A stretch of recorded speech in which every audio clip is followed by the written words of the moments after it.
Good morning. Good morning sir. Good morning sir. ध्यान से देखिए, पृथ्वी की आंतरिक संरचना। देखो, पृथ्वी की आंतरिक संरचना के संदर्भ में ही हम पढ़ रहे हैं कि हमारी जो पृथ्वी है उसका आंतरिक भाग कैसा है। इसके संदर्भ में हमने जानकारी के स्रोत है जुटाए, हमने प्रत्येक स्रोतों के माध्यम से जानकारी प्राप्त की, हमने प्रत्येक स्रोतों के माध्यम से जानकारी प्राप्त की। भूकंप के संदर्भ में आप लिखोगे कि भूकंप के द्वारा जो तरंगे चला कर रही है, उन तरंगों की प्रकृति के आधार पे हमने जाना कि पृथ्वी का आंतरिक जो भाग है वो कैसा है। ताप, दाब, घनत्व, गुरुत्वाकर्षण, चुंबकता, भूकंप, ये सब अप्रत्यक्ष स्रोत है।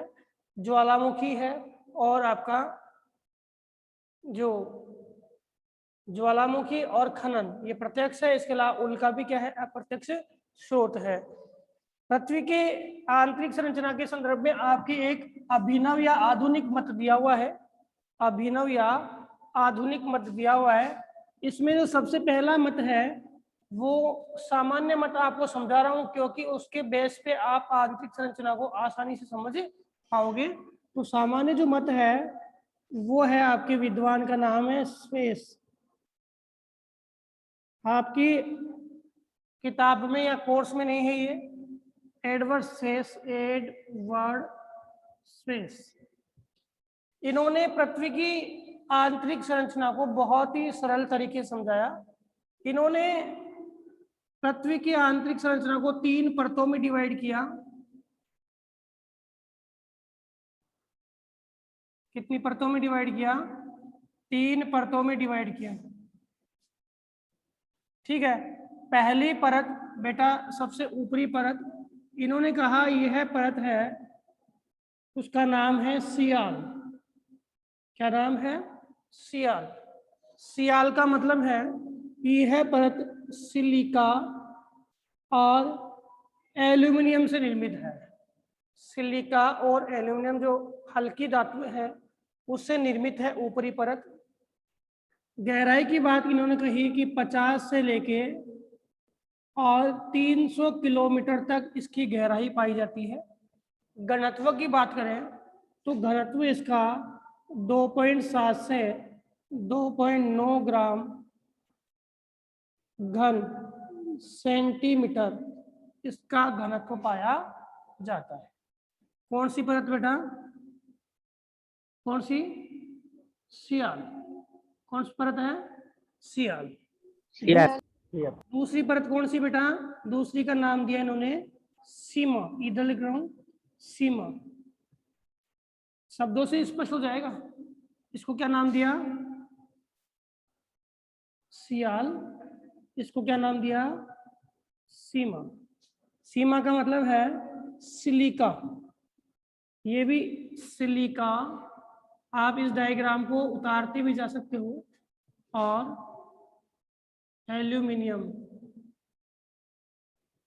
ठीक है, सिलिका और मैग्नीशियम।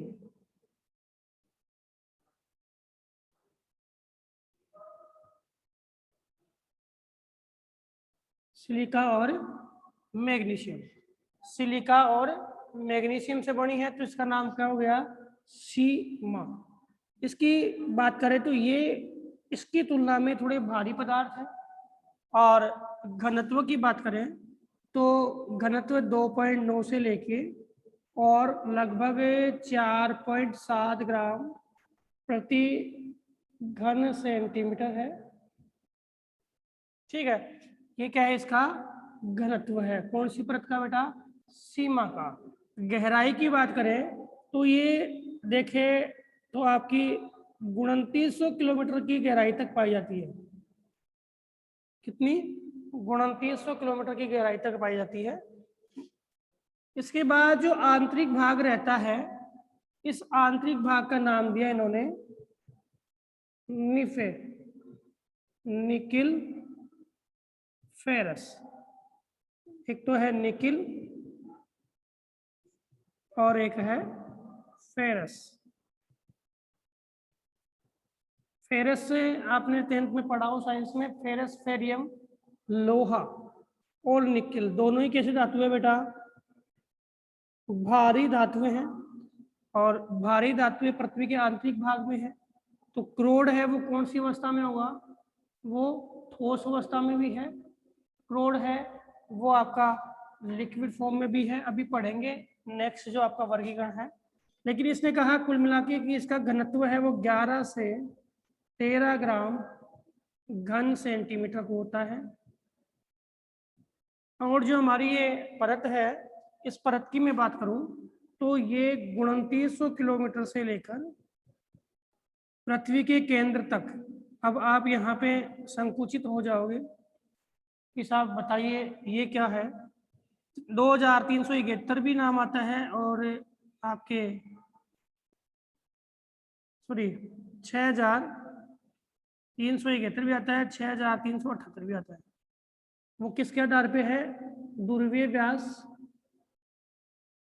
12,714, 12,756, इसके अकॉर्डिंग है ये व्यास में अंतर देखने को मिला है। तो त्रिज्या में भी क्या है? अंतर देखने को मिला है। कुल मिला के बात आप कर सकते हो कि 2900 से लेके और केंद्र तक कौन सी परत मिलती है आपको? निफे परत मिलती है। तो बहुत ही इजीली इन्होंने समझाया कि पृथ्वी है उसकी संरचना की बात करें तो 3 परतों से पृथ्वी निर्मित है। एक तो बेटा कौन सी? एक तो सियाल, एक कौन सी? सीमा, और एक कौन सी?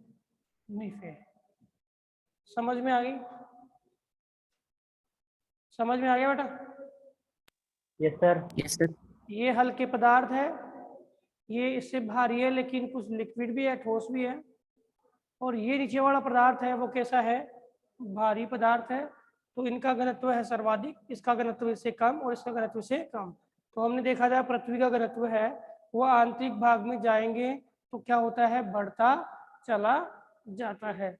क्या होता है? घनत्व आंतरिक भाग में जाएंगे तो क्या होता है? बढ़ता चला जाता है। बताओ समझ में आ गई बात? Yes sir. ठीक है, उतार लीजिए। Yes sir. उतार लीजिए फटाक से।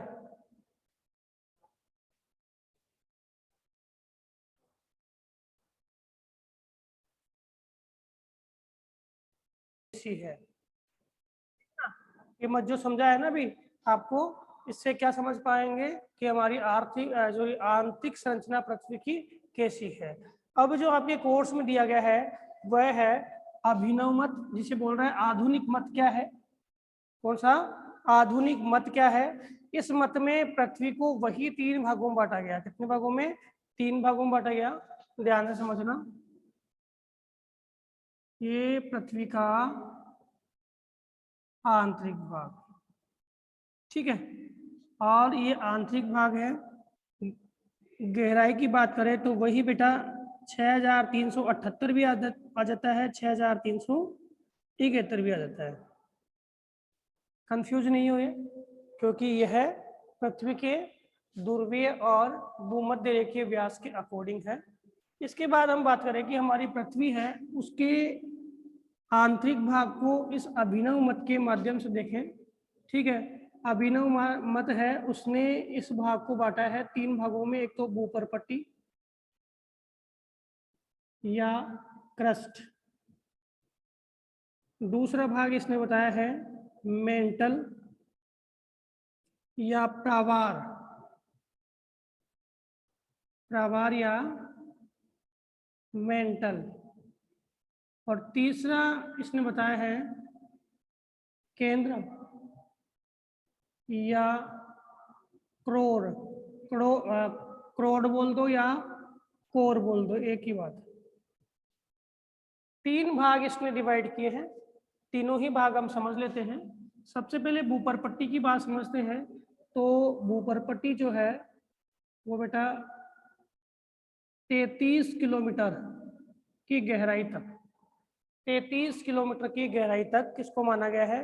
भूपरपट्टी को माना गया है। भूपरपट्टी के बारे में कहा गया है कि ये हल्के पदार्थों से निर्मित है, जैसे कि हमने पहले पढ़ा था। कौन सा पदार्थ बेटा? सिलिका और एल्यूमिनियम। हमारी भूपरपट्टी है उसका पूर्ण निर्माण हुआ है, उसमें सबसे ज्यादा प्रधानता किसकी है? सिलिका की। किसकी है? सिलिका की। तो सबसे पहले हम बात करें कि जो 33 किलोमीटर तक की जो परत है उसको हम द्रव्यमान और आयतन के आधार पर देखें तो यह जो परत है वो आयतन का, यहां से लिख रहा हूं मैं, ये परत है जिसका आयतन का तो यह 0.5% है। यानी पृथ्वी है उसके आयतन का कितना है? 0.5% है। और ये ध्यान रखना द्रव्यमान का यह 0.2% है। यानी कहने का मतलब यह पूरी पृथ्वी की आंतरिक संरचना का बहुत छोटा सा भाग है। कितनी किलोमीटर की गहराई है? 33 किलोमीटर। हल्के पदार्थों से निर्मित है। और इसका घनत्व हम देखें तो वही बेटा 2.7 से 2.9, 2.7 से 2.9 क्या है इसका घनत्व है? 2.7 से 2.9। इसके अंदर देखें तो आपके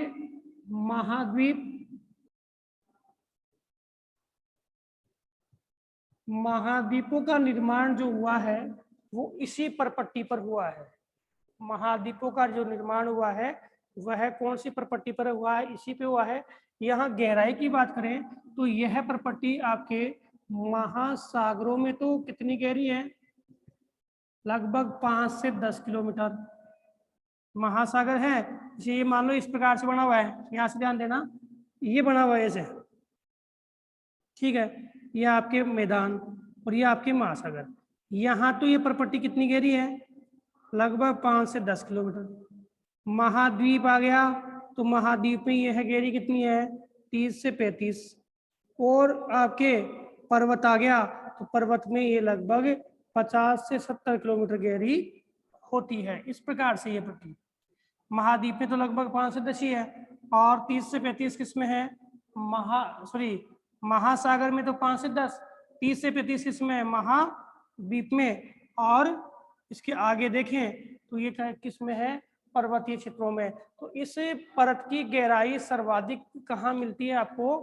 बताइए बेटा, कहाँ मिलती है? पर्वतीय पर्वतों में। क्षेत्रों में। पर्वतीय में। और कम कहाँ मिलेगी? महासागरों में। महासागर। महासागरों में इसकी गहराई क्या है? कम है। और महाद्वीपों में इसकी गहराई क्या है? ज्यादा है। ज्यादा। ठीक है। इसको दो भागों में बांटा गया है। कितने भागों में बांटा गया है? दो भागों में बांटा गया है। एक तो ऊपरी क्रस्ट, एक तो कौन सा? ऊपरी क्रस्ट, और एक कौन सा? निचला क्रस्ट। कितने भागों में बांटा है बेटा? दो भागों में बांटा है। एक तो कौन सा? ऊपरी क्रस्ट, और एक निचला क्रस्ट। इस ऊपरी क्रस्ट में तो किसकी अधिकता है? सिलिका और एल्यूमिनियम की अधिकता है। किसकी अधिकता है? सिलिका और एल्यूमिनियम की अधिकता है। और इसका जो घनत्व है बेटा कितना? 2.7 ग्राम घन सेंटीमीटर होता है। और जो निचला है इसमें बेसाल्ट चट्टानों की अधिकता। बेसाल्ट प्रवाह यानी ज्वालामुखी उद्गार से जमा होता है ना, उसको हम क्या बोलते हैं? बेसाल्ट प्रवाह है। और पढ़ा भी था हमने, पढ़ा भी था भाई, P star, S star, PG, SG, और लास्ट में कौन सी रह गई? P। तो आपकी SG और PG तो जाती है कहाँ पे? ग्रेनाइट में। P स्टार और S स्टार इस मध्यवर्ती भाग में जाती है, बेसाल्ट वाले में। और P और S कहाँ जाती है? नीचे वाले भाग में जाती है। तो बेसाल्ट चट्टानों से निर्मित है। और इसका घनत्व बेटा लास्ट कितना बताया था? 2.9 से 3 ग्राम घन सेंटीमीटर इसका क्या है? घनत्व पाया जाता है। कितना? 2.9 से 3 ग्राम घन सेंटीमीटर का घनत्व पाया जाता है। कौन सी वाली का? निचली भूपरपट्टी का। कौन सी का भाई? निचली भूपरपट्टी का। ठीक है। अब निचली भूपरपट्टी के बाद ये जो भाग आता है नीचे बड़ा, ये दूसरी परत है बेटा। ये 290 या 2900 2900 या 2900 किलोमीटर की गहराई पर है। ये जो पूरी परत है इसको हम नाम देते हैं बेटा मेंटल। क्या नाम देते हैं? मेंटल। यानी भूपरपट्टी से 2900 किलोमीटर की गहराई तक कौन सी है आपकी? मेंटल है। भूपरपट्टी से 2900 किलोमीटर की गहराई तक कौन सी परत है? मेंटल है। इस मेंटल के 3 भाग कर दिए बेटा। कितने भाग कर दिए? 3 भाग कर दिए। पहली तो है 200 किलोमीटर तक। कितनी है? 200 किलोमीटर तक। फिर दूसरी है 700 किलोमीटर तक, ठीक है, और तीसरी है 2900 किलोमीटर तक। ठीक है, 200 किलोमीटर वाली है उसको नाम दिया गया ऊपरी मेंटल। क्या नाम दिया बेटा? 200 किलोमीटर वाली है, इधर बना देता हूँ, 200 किलोमीटर तक है उसको नाम दिया गया ऊपरी मेंटल। क्या नाम दिया गया? ऊपरी मेंटल। और 200 से 700 है उसको नाम दिया गया मेंटल। और 700 से नीचे वाला है उसको नाम दिया गया निचला मेंटल। ठीक है, अब इस ऊपर वाले की कहानी सुनना, 200 वाले की। ये 200 वाला भाग है, इसमें 100 किलोमीटर तक का भाग है। कितना किलोमीटर तक का भाग बेटा? 100 किलोमीटर तक का भाग है।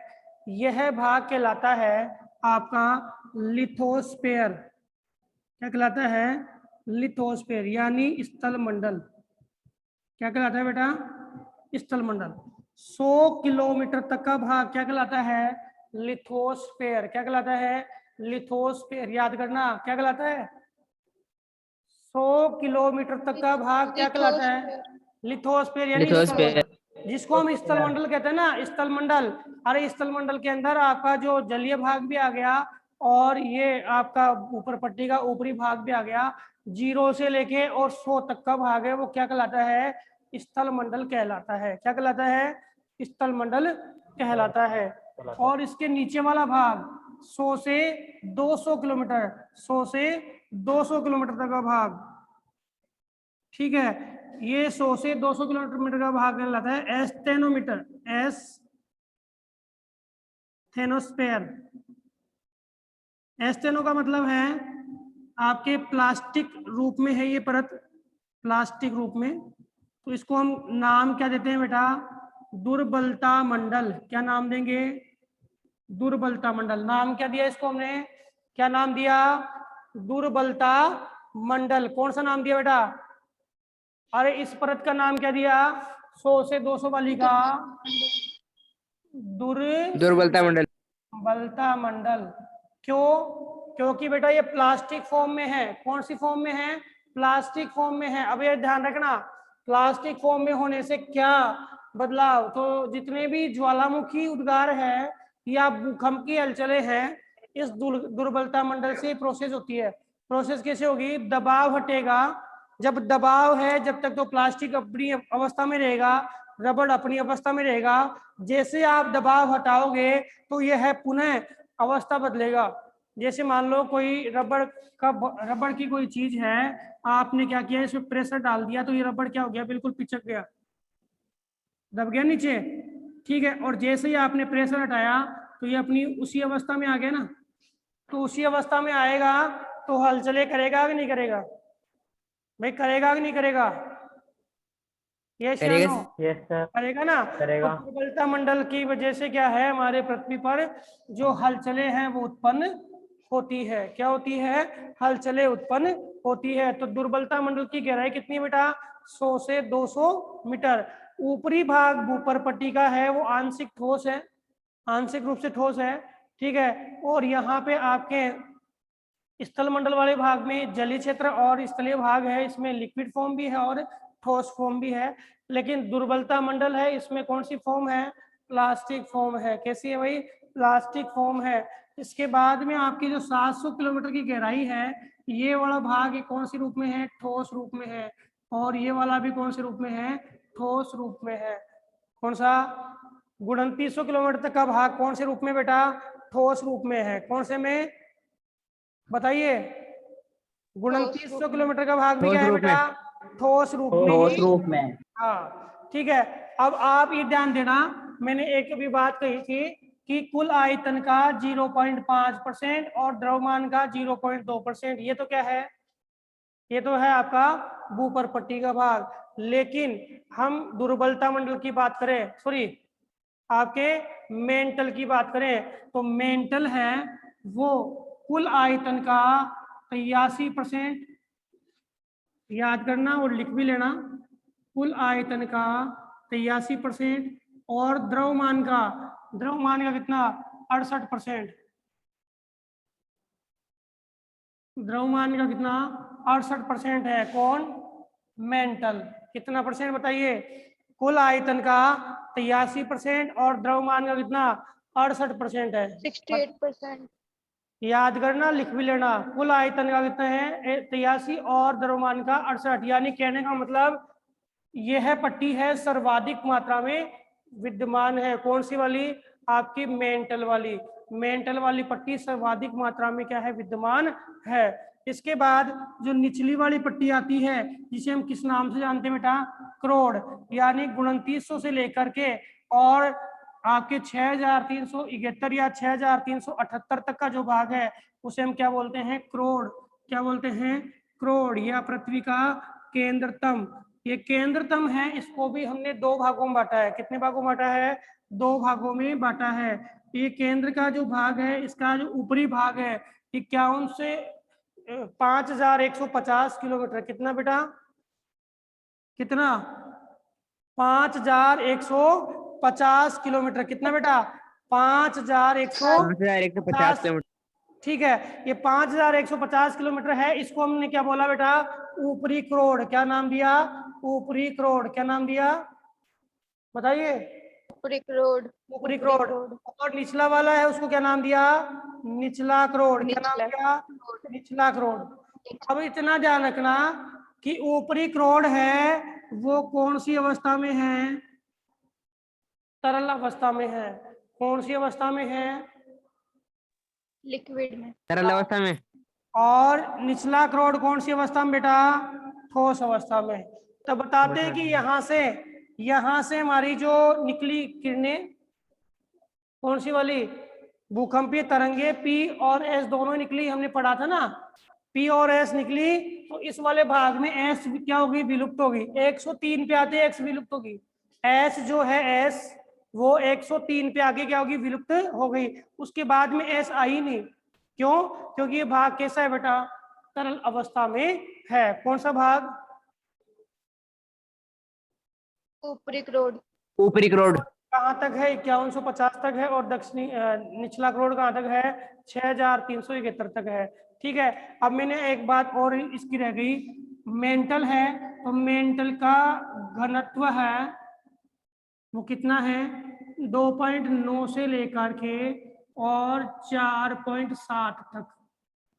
वही है 2900, उसमें श्रेयस ने बताया था, वही क्या है, इसका घनत्व है। कितना, 2.9 से लेके 4.7 तक, 2.9 से लेके 4.7 तक। ठीक है, और करोड़ की बात करूं तो करोड़ का घनत्व कितना है, इस करोड़ का घनत्व है 11 से लेकर के 13 ग्राम घन सेंटीमीटर। कितना है, 11 से लेकर के 13 ग्राम घन सेंटीमीटर इसका घनत्व है। ठीक है, और द्रव्यमान की बात करें, द्रव्यमान की बात करें तो इसका जो द्रव्यमान है, द्रव्यमान के आधार पर याद कर लेना 16%। कितना, 16, सॉरी द्रव्यमानी आयतन 83 और ये ये सॉरी आधा 83, 83.5 हो गया ना। तो ये आयतन के आधार पर कितना है, 16%।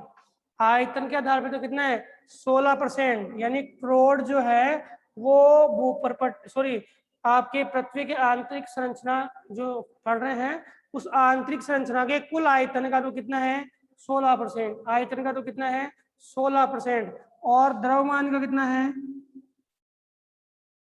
द्रव्यमान का कितना है, 32%।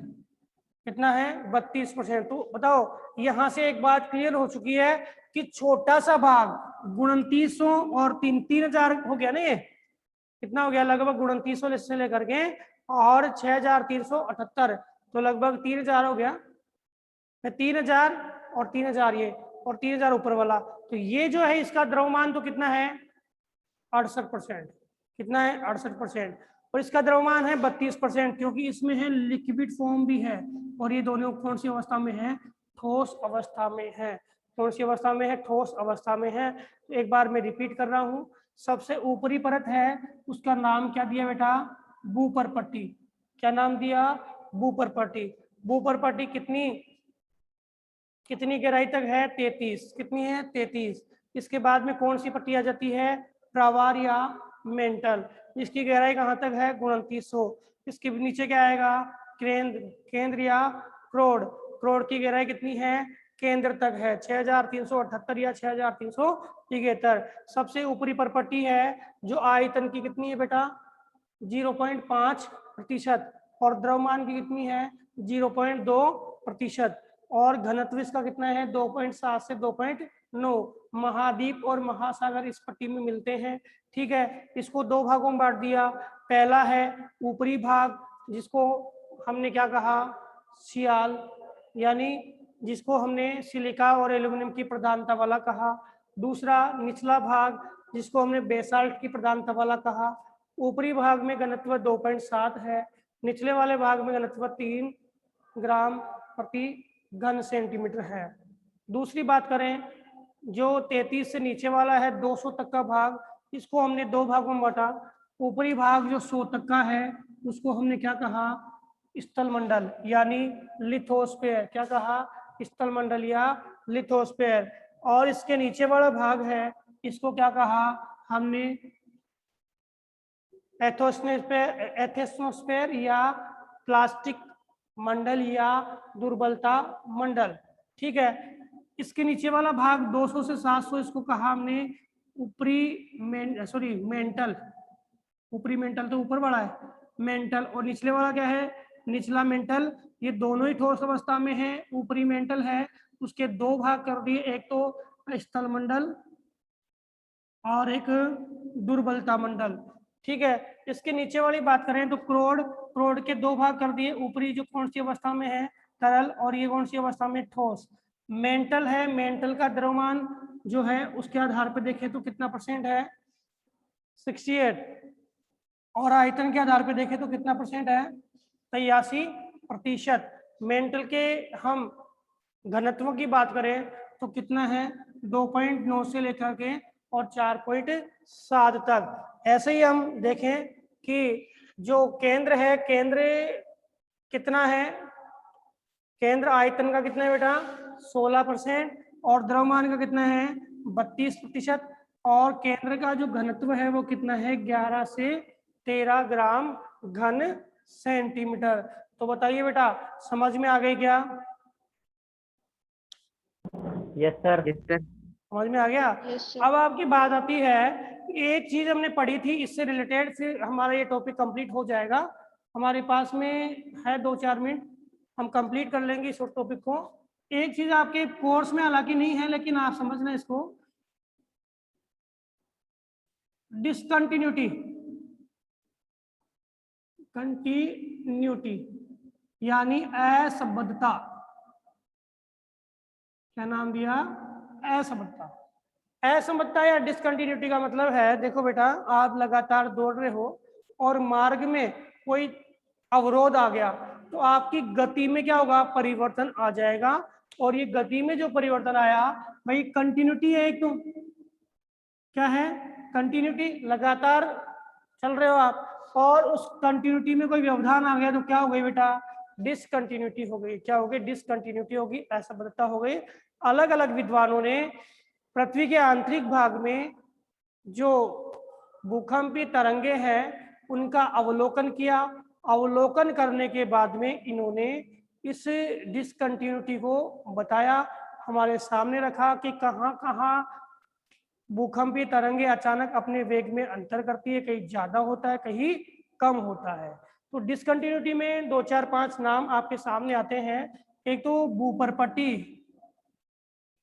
आपके एक प्रश्न और है, पूछ ले, स्थल मंडल। स्थल मंडल किसे कहेंगे, तो भूपरपट्टी और मेंटल का ऊपरी भाग। याद रखना, भूपरपट्टी और मेंटल का कौन सा भाग, ऊपरी भाग, इसको क्या कहेंगे बेटा, स्थल मंडल। याद करना, भूपर्पट्टी और मेंटल का ऊपरी भाग क्या कहेंगे, स्थलमंडल। अब डिस्कंटिन्यूटी में 33 किलोमीटर तक अंतर देखा गया, उसका नाम दिया गया, 33 किलोमीटर तक जो अंतर था उसका नाम दिया गया मोहो डिस्कंटिन्यूटी। मोहोरोविक ने खोजा इसको, मोहोरोविक ने, इसलिए इसका नाम क्या है, मोहो डिस्कंटिन्यूटी। ठीक है, इससे पहले आपके दुर्बलता मंडल, सॉरी, ये जो दो भाग किए थे, ऊपरी क्रस्ट और निचला क्रस्ट है, यहाँ पर भी एक डिस्कंटिन्यूटी देखी गई और कोनार्ड ने इसके बारे में बताया, तो नाम क्या पड़ गया, कोनार्ड डिस्कंटिन्यूटी। क्या नाम पड़ा बेटा, कोनार्ड डिस्कंटिन्यूटी। क्या नाम पड़ा, कोनार्ड डिस्कंटिन्यूटी। इसके बाद 700 किलोमीटर की गहराई पर भी तरंगों में बदलाव देखा गया वेग में। तो यहाँ पे 700 किलोमीटर की गहराई पर एक विद्वान का नाम है रेपीटी। क्या नाम है, रेपीटी। लिखते जाना आप, क्या नाम है, रेपीटी। तो इस कंटिन्यूटी को डिस्कंटिन्यूटी क्या कहा गया, रेपीटी डिस्कंटिन्यूटी। 2900 किलोमीटर की गहराई पर भी एक विद्वान है जिसका नाम है विजार्ड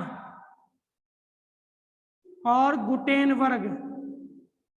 दिख रहा है ना, विजार्ड और विजार्ड या विजार्ड और गुटेनबर्ग, गुटेनबर्ग। तो इन्होंने खोजा 2900 किलोमीटर। देखो ये तो तरल है, ये ठोस है, तो गति तो बदलेगी ना, तो इसको क्या कहा, विजार्ड या गुटेनबर्ग डिस्कंटिन्यूटी। अब ये ठोस, ये तरल, यहाँ भी प्रॉब्लम आएगी, बदलाव आएगा। 5150 वाला जो है उसको कहा लेहमैन, लेहमैन ने बताया। तो डिस्कंटिन्यूटी का नाम क्या हुआ, लेहमैन डिस्कंटिन्यूटी। क्या नाम हुआ, लेहमैन डिस्कंटिन्यूटी। एक बार रिपीट कर रहा हूँ, ऊपरी क्रस्ट और निचले के बीच में तो कोनार्ड, मोहरोविक 33 में, 700 में रेपिटी और 2900 में विजार गुटेनबर्ग और 5150 में है लेहमैन। समझ में आ गया, समझ में आ गया बेटा।